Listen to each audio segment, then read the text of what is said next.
right. That's CJ's job. All right. This is, by the way, Luke Thomas here. Welcome to After the Beat, Danny Segura.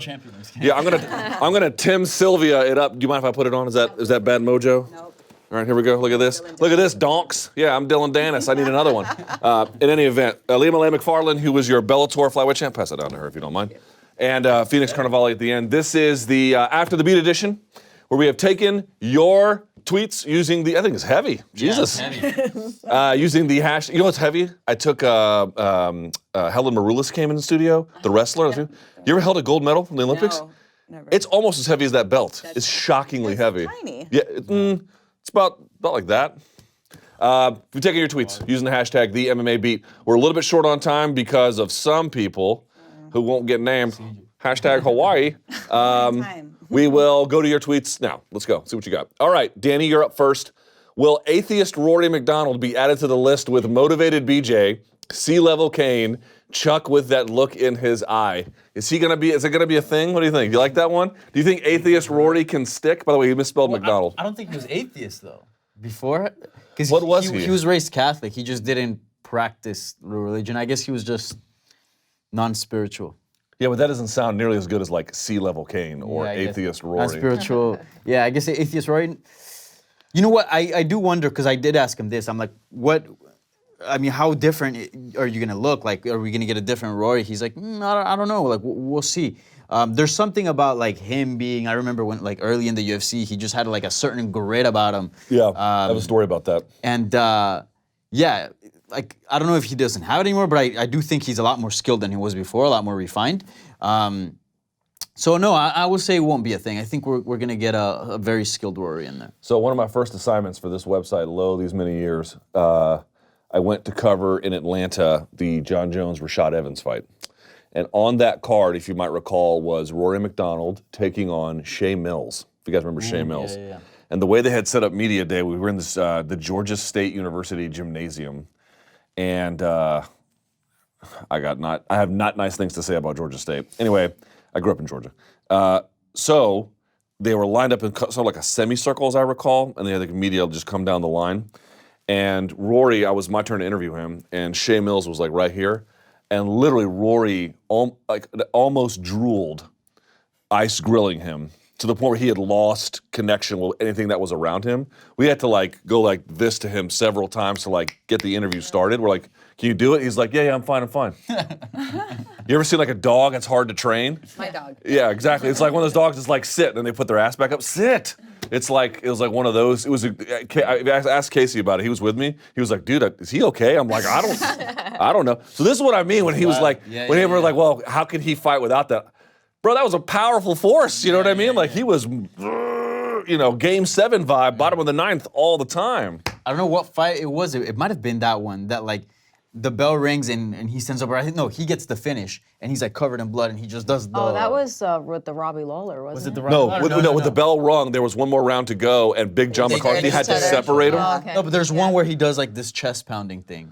This was a while back. Well, this was like 2013. You're a native Hawaiian. BJ Penn with the blood licking is still the all-time. Yeah. You ever done anything like that? No, of course not. That's very unsanitary. That's the point. All right, next. Let's see. Ilima-Lei, if Tony Ferguson should never get another title shot for whatever reason, where would his current win streak rank compared to the great win streaks in MMA history? Again, hasn't lost since 2012. And where would you put him in the discussion for an all-time lightweight greats? Everyone can chime in on that one, but I thought I'd pitch it to you. That's a question for the MMA nerds to my side. Sorry. I'm gonna pass it off to the. All right, who wants that? Do you want that one there, Phoenix? Well, there are a lot of fighters that go into that I've never won. He had the belt, but that have never. He's not competed now, but there's a lot of people that go into those categories. We put Donald Cerrone in that big category. There's a lot of fighters who have not been champions that we still really hold in very high regards. So I don't think anybody who really understands the game of MMA is not speaking highly of Ferguson. He pissed me off for like a second during the interviews where he was like, nobody's good on this card, F this card. I was like, dude, come on. And I was really mad at him. And then the post-fight interview, he spoke again. And I was like, all right, you got me back, Tony. But I think that amongst the MMA community and people who really know fighting, he's always going to be looked at as an anomaly, as somebody who was hard to figure out, was freakishly talented. 10th planet. Yeah, it's. I think that his legacy is going to be there regardless. But like I said, it'd be a crime if he doesn't. Real quickly, fight for that just for the record, let me state this outright. So this is his win streak. Oh. It starts here. Mike Rios submitted him. Katsunori Kikuno knocked him out. Danny Castillo, decision. Abel Trujillo submitted him. Gleason Tebow submitted him. Josh Thompson brutalized him. Edson Barboza submitted him. Lando Venata submitted him. Rafael Dos Anjos ran him over.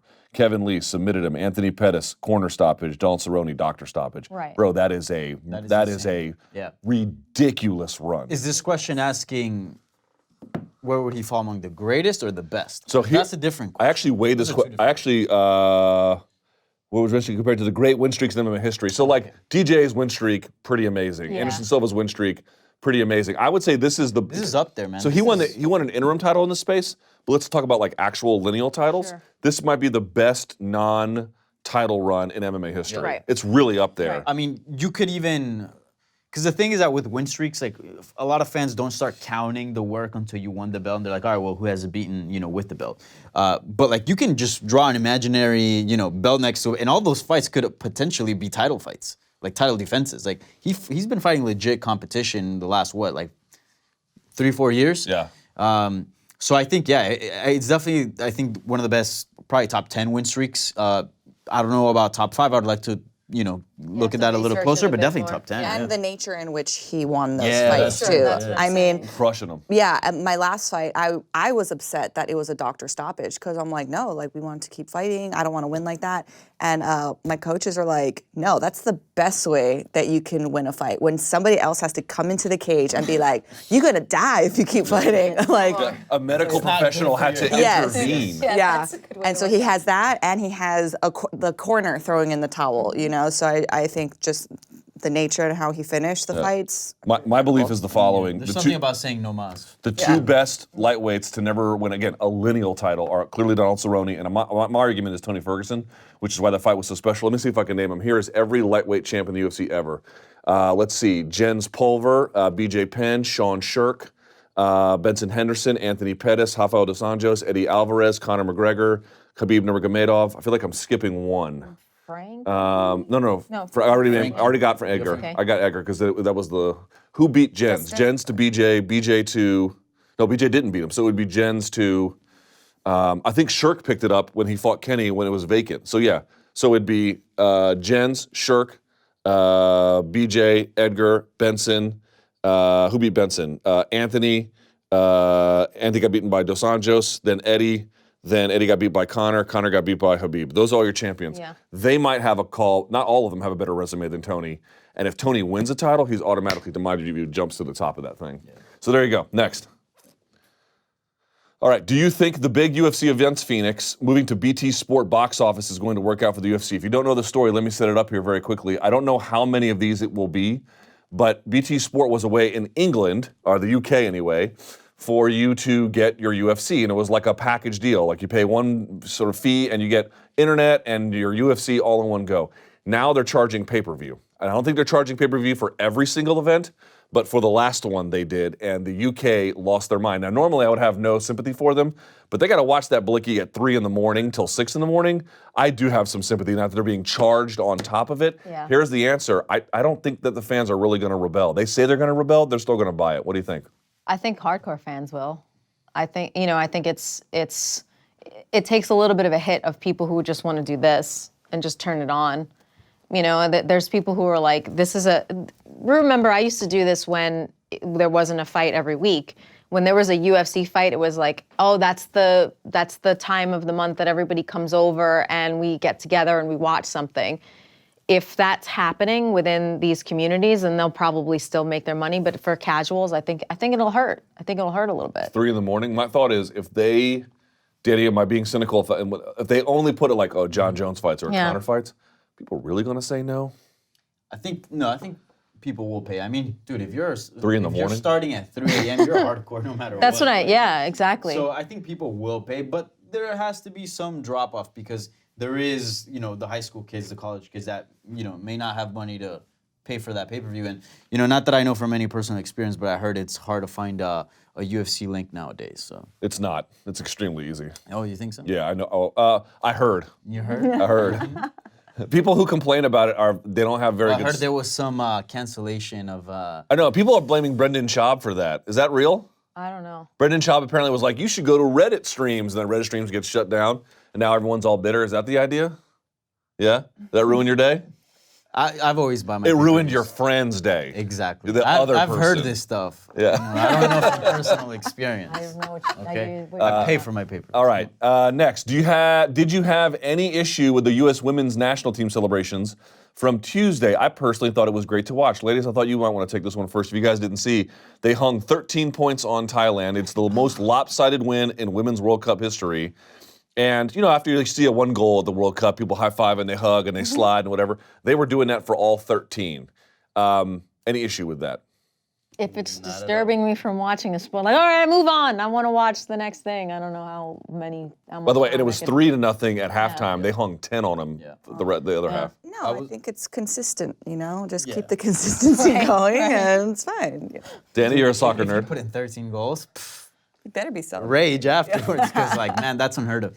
I was actually, I'm in a soccer league on Wednesdays, and I played. My team won 4-0, but we were 3-0 up by the first half. So we're like, all right, boys, 10 goals, we got Yeah, this. it's pretty awesome. Dude, yeah, you're always trying to score as much. That's a record. That has to be a record. It is a Yeah. record. And I have a friend that works at The Guardian. He was telling me that their sports editor was even predicting a tie for that game.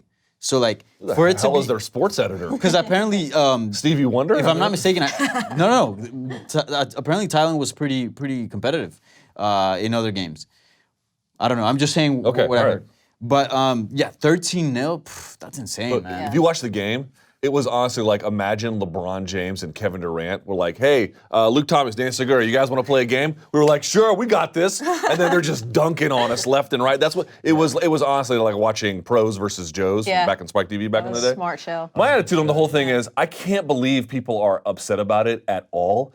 They didn't taunt the Thai players. The New York Times asked the Thai players how they felt about it. They didn't mind at all. They were happy to play the United States, which is exactly what they said. By the way, it's the highest level of sport. To consider this. And by the way, no one wants to bring this up. I'm going to bring this up. I'm not saying we've got it figured out here 100%, far from it. But the reason why the U.S. does well on international sport is, one, because we have money. I acknowledge. But the other reason is, relative to the rest of the world, we treat women like people here, right? You go to South America. My wife is from South America. They didn't even offer girls the opportunity to play soccer in their school. True or false? Right. So to me, it's like, you want to know why our women are really good? Because we put programs in place to help them get very good. So when they dunk on the rest of the world, that sounds like a you problem, not an us problem. Well, do you think that people are upset because they're women? Like, how would the reactions be if it was a men's team? It's so funny you bring that up. The Colombian national team in the men's side, when they score, they do a big dance together. Yeah. Can you imagine if the women had done that? Right? Yeah. Can you imagine if they were out there doing the robot? They're not winning 13-0, but yeah. Okay, the idea that, like, her here was the other part about it. It's like in baseball, if you hit a home run and it's clearly going out of the park and you flip your bat, it's considered disrespectful. I'm like, what is the practical effect of bat flipping? Nothing. It doesn't delay the game. The home run is out no matter what. It's just your old-ass rule from your old-ass sport that you want everyone else to inherit. I do not wish to have your baggage. Let the ladies celebrate. It's the World Cup. The World Cup. Next. Okay, this goes to the table. With Ngannou versus JDS and Rockhold Blachowicz now both moved. Well, I put this in before it didn't get moved. I no longer see it as an insanely stacked card, now just a normal card with 3 big fights at the top. How's the panel rated? All right, we'll skip this one because there's no Well, point. I'll just say this. I mean, John Jones, Santos, and Holly Holm Nunes, that's all that's all you need. Stop watching the cards where buy the cards you want, don't watch the ones you don't.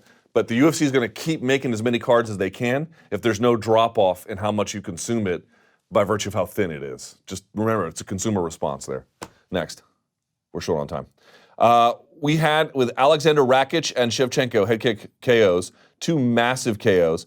Why is the reaction so different to Manuel laying on the ground than to I laying there? Good question. Who wants that one? Was it different? What was the difference? Yeah. That, oh my God, Jessica got murdered. There's no way anyone's gonna beat Valentina. This is you saw the reaction, Joe Rogan and Daniel Cormier, like literally like it was a car accident, having to avert their eyes, touching each other.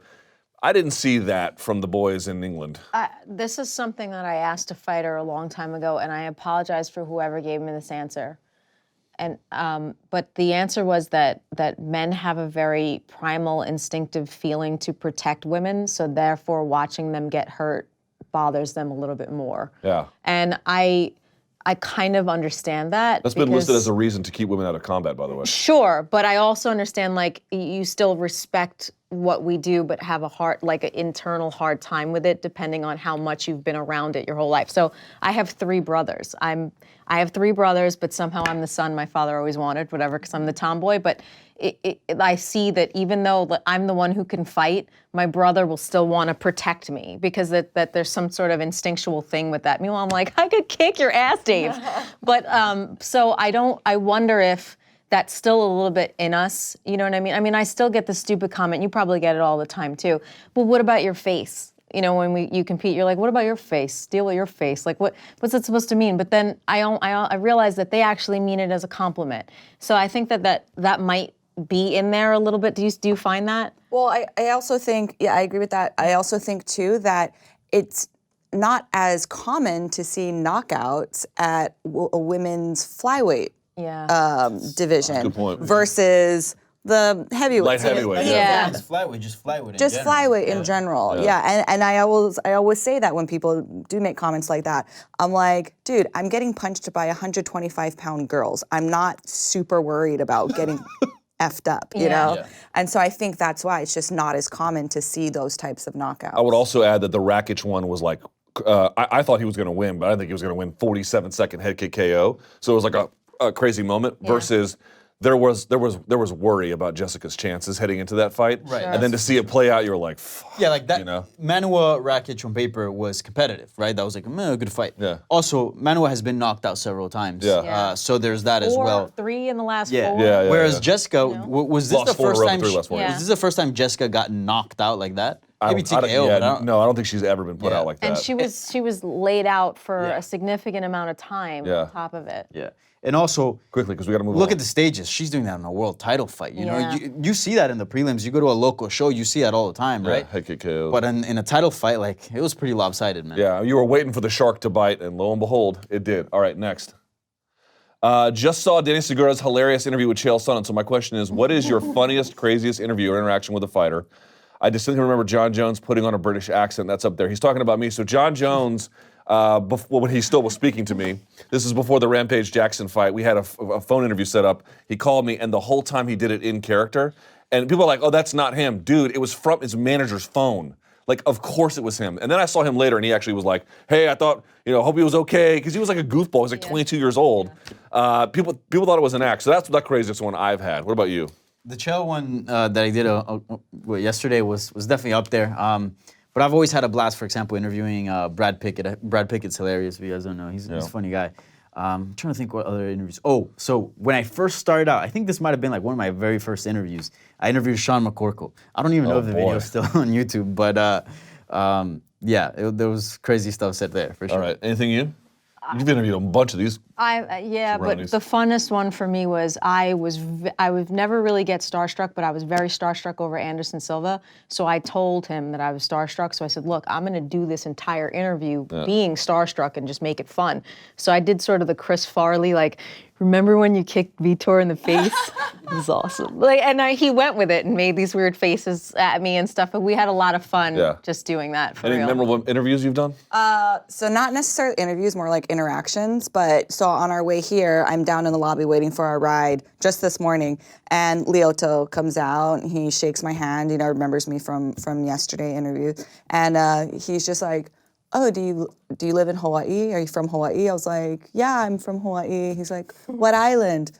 Oahu. He's like, oh, okay. And I'm just thinking, like, dude, he's like, oh, that's right, you fought on the Bellator Hawaii card. I'm just like, You mean headlined it? Sure. yeah, that was me. So it was just funny. I'm just like, these guys don't know who I am. We got to call it off because we're running out of time. Very quickly, I'll interview fighters for like years on my show, but we never meet. And then we'll meet, and I'll be like, "Hi, I'm Luke Thomas," and they'll be like, "Never heard of you." I'm like, sweet, awesome, thank you.